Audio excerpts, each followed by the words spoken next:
بسم اللہ الرحمن الرحیم۔ رمضان کے استقبال کے سلسلے میں اس سے پہلے ہم نے رمضان کے تعارف کے متعلق کچھ باتیں سیکھیں۔ آج ہم رمضان کی تیاری کے سلسلے میں 4 باتیں سیکھیں گے۔ سب سے پہلی بات یہ ہے کہ ابھی سے دعا کی کثرت کیجیے۔ ایک اس چیز کی دعا کہ اللہ تعالی ہمیں خیر و عافیت اور سلامتی کے ساتھ رمضان تک پہنچا دیں، اس لیے کہ بہت سارے لوگ اللہ کی قدر جن پر غالب آ جاتی ہے وہ بہت قریب آ کر بھی رمضان کو نہیں پا سکتے اور اللہ کو پیارے ہو جاتے ہیں، یا کوئی اور سبب ایسا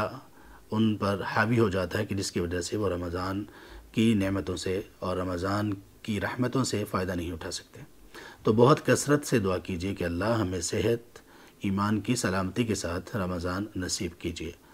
اور اس دعا میں دوسری دعا یہ شامل کیجیے کہ اللہ ہمیں اس توفیق کے ساتھ رمضان نصیب کیجیے کہ ہم خوب رمضان سے فائدہ اٹھا سکیں۔ توفیق کے بغیر کوئی کام نہیں ہو سکتا۔ توفیق جب ملتی ہے تو پھر چیزیں خود بخود مرتب ہونا شروع ہو جاتی ہیں، چیزیں آسان ہونا شروع ہو جاتی ہیں اور انسان اپنے مقصود کو حاصل کر لیتا ہے۔ لیکن جب بندے سے توفیق چھن جائے تو پھر بہت آسانیوں کے باوجود اور چیزیں بہت سموتھ نظر آنے کے باوجود کوئی کام بھی ہو نہیں پاتا۔ تو اللہ سے توفیق کا سوال ضرور کیجیے، خیر کی توفیق اور برائی سے اور اللہ کی ناراضگی سے بچنے کی توفیق۔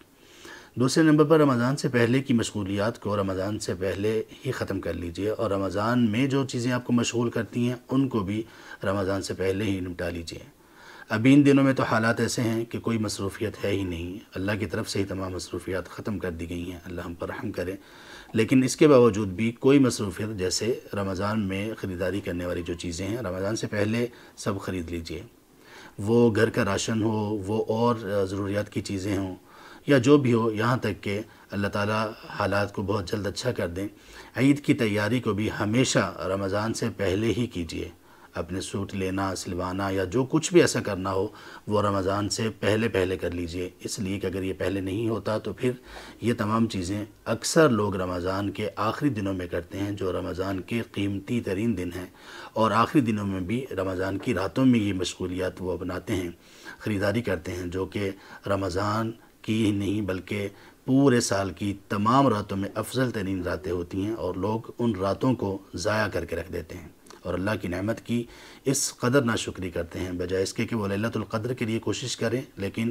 فجر کی اذانوں تک بازار کھلے رہتے ہیں اور لوگ اپنا وقت ضائع کر رہے ہوتے ہیں، جبکہ اللہ کی رحمت ان کو پکار رہی ہوتی ہے۔ تیسرے نمبر پر ہمیں یہ چیز ذہن میں رکھنی چاہیے کہ یہ نیکیوں کا سیزن ہے، رمضان نیکیوں کا سیزن ہے، اور سیزن کا مطلب یہ ہے کہ اس سیزن کو ہمیں لگانا چاہیے اور ہمیں اپنا کمفرٹ، اپنا اطمینان، اپنا سکون، اپنا چین سب کچھ ایک سائڈ پر رکھ دینا چاہیے۔ بالکل اسی طرح سے کہ جب بہت سارے لوگ ہیں وہ اس رمضان میں نیکیوں کا سیزن لگاتے ہیں، اور ایک بہت بڑی کثرت بلکہ زیادہ تر لوگ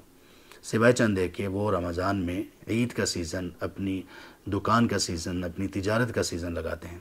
اب ان لوگوں کو دیکھیے جو اپنی تجارت کا سیزن لگاتے ہیں، وہ کیا کرتے ہیں، اس مہینے میں اپنی دکان پر یا اپنے کام پر جتنے لوگ پہلے کام کر رہے ہوتے ہیں اس سے ڈبل کر لیتے ہیں، وقت جتنا پہلے دے رہے ہوتے ہیں ڈبل کر لیتے ہیں۔ ان کو کھانے پینے کی پرواہ نہیں ہوتی، ان کو سونے کی پرواہ نہیں ہوتی، رات دن وہ جاگ رہے ہوتے ہیں، کس لیے کہ یہ سیزن ہے، جتنی کمائی اس میں ہو سکتی ہے وہ کر لی جائے۔ لیکن ایک مسلم کے لیے، ایک مومن کے لیے رمضان نیکیوں کا سیزن ہے، اس میں جتنی محنت کر سکتے ہیں کر لیجئے، نیند کی پرواہ نہ کیجیے، کھانے پینے کی پرواہ نہ کیجیے، راحت، چین اور سکون جو جسمانی طور پر ہمیں مختلف چیزوں سے ملتا ہے وہ نہ کیجیے، کوتاہی، سستی یہ نہ کیجیے، اپنے وقت کو ضائع نہ کیجیے، بلکہ سیزن لگائیے جیسے سیزن لگانے کا حق ہے، ایکسٹرا محنت اور ایکسٹرا مشقت کرنے کی کوشش کیجیے کہ اللہ تعالی ہم سے راضی ہو جائے اور رمضان سے ہم بھرپور فائدہ اٹھا لیں۔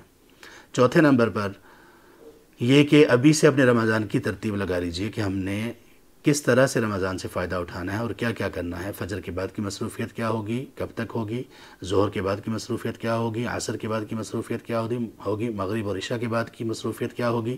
قرآن کی قراءت، تلاوت، اس کی ترتیب کیا ہوگی، ذکر، اذکار، اس کی ترتیب کیا ہوگی، اور دعا و مناجات، وظیفہ، اس کی ترتیب کیا ہوگی، اور پھر اس کے بعد باقی گھر کے کام اور دیگر کام اور علم حاصل کرنا، طلب علم، اس کی ترتیب، یہ تمام چیزیں ابھی سے آپ سیٹ کر لیجئے۔